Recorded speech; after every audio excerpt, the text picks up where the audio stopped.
Welcome to our channel. Today we how to configure risk management with tastyworks detailed guide step by step clearly.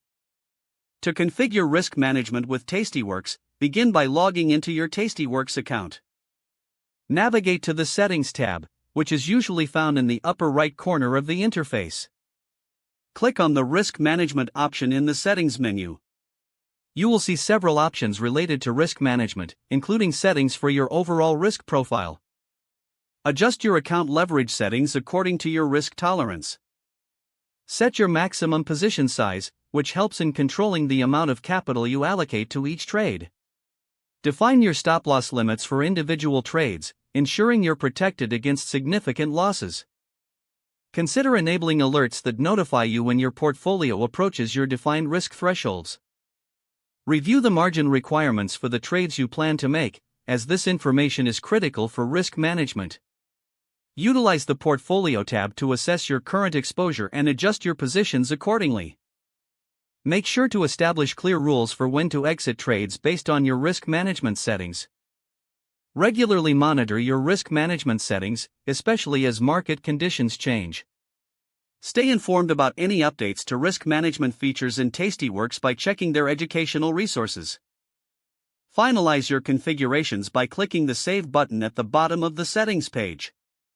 Your risk management setup is now complete and will help you make more informed trading decisions.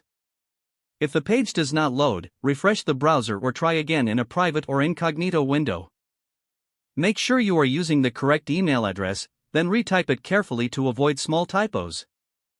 If your password is not accepted, use the reset option and create a new strong password you can remember. Check your spam folder for verification or security emails, then complete any requested confirmation steps. Enable two-factor authentication if available to improve account security and reduce unauthorized access risk. After signing in, review your profile details so your contact information and settings are accurate and current. If you see an error message, note it down and try again after restarting your device and internet connection. Log out when you finish, especially on shared devices, to keep your account and payment information secure. If the page does not load, refresh the browser or try again in a private or incognito window. Make sure you are using the correct email address, then retype it carefully to avoid small typos.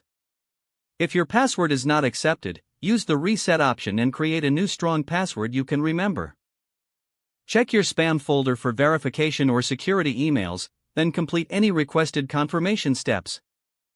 Enable two-factor authentication if available to improve account security and reduce unauthorized access risk. Don't forget to like this video and subscribe to our channel for more step-by-step tech guides.